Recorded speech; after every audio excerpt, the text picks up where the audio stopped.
After nearly a 2-decade wait, the Metroid saga has finally concluded, and what an epic conclusion it was.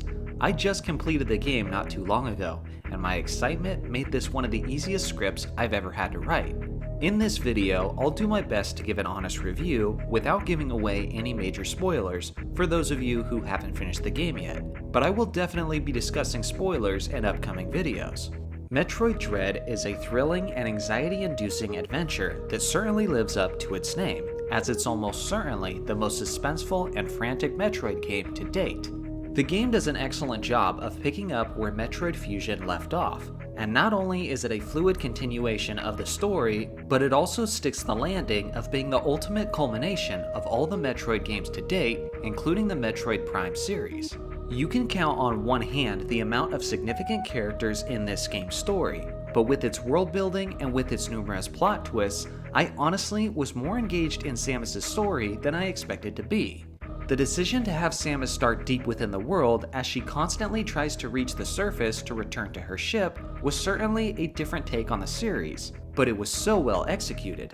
Every major setback was felt, and every new world reached had a new sense of satisfaction as you and Samus inch closer and closer to freedom once again. The graphics are beautiful, but in a disturbing Metroid kind of way, and the attention to detail in the various background atmospheres is truly stunning. Nintendo easily could have taken less time to flesh out the background details of ZDR, but it's this level of dedication that adds an even higher sense of immersion. As far as the gameplay, the world of ZDR opens up extremely quick, and with all of the exploration and backtracking of a signature Metroid game, you need to be checking your map pretty often to avoid getting lost.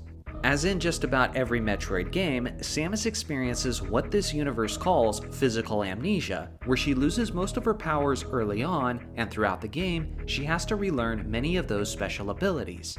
Although the gameplay was fun in the beginning, and Metroid Dread especially, the most enjoyable part of Samus' adventure is in the final third of the game.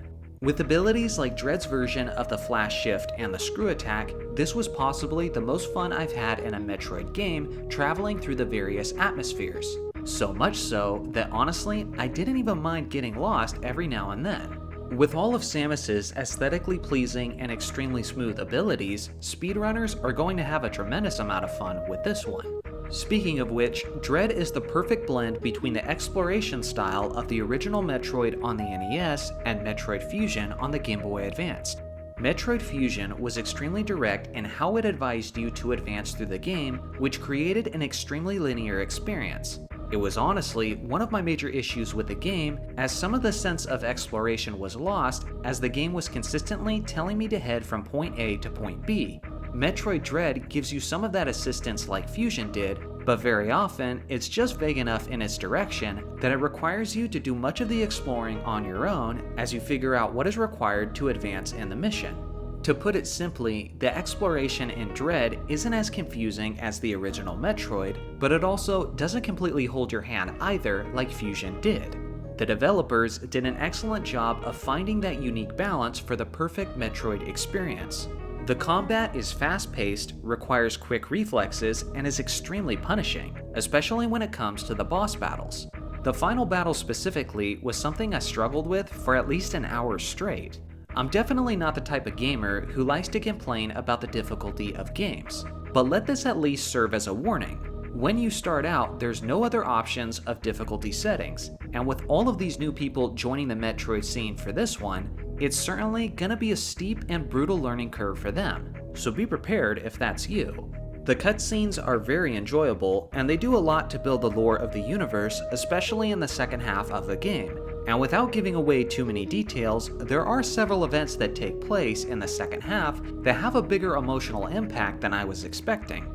I very much would love to talk about them, but also want you guys to experience it for yourselves, so I'll show some restraint. The music also does a great job of setting the appropriate tone. There isn't as many remix versions of older Metroid music as I had hoped, but considering the fact that this game takes place on a completely new planet, it does make sense. Although I don't think this is the best soundtrack of the Metroid franchise, it's certainly the level of excellence we've come to expect from Kenji Yamamoto. It will be interesting to see how this game ages over time. because although it is an extremely thrilling adventure, it's hard to tell how much replay value this game has, considering the fact that it is extremely heavy on difficulty and anxiety, which is aspects that some gamers won't want to relive too many times. As for myself, this was nearly everything I wanted from Metroid Dread and more. Yes, I do have some minor nitpicks, especially when it comes to spoiler territory, and I'll get into those in detail in future videos. But again, overall, it's an extremely eerie and immersive experience that all gamers should enjoy, especially those who love a good challenge. If I had to give it a score, I'd say it's an easy 9 out of 10 for me. So now it's your turn. Will you be picking up Metroid Dread, and if you already have, what do you think of it so far? Let me know in the comments section below.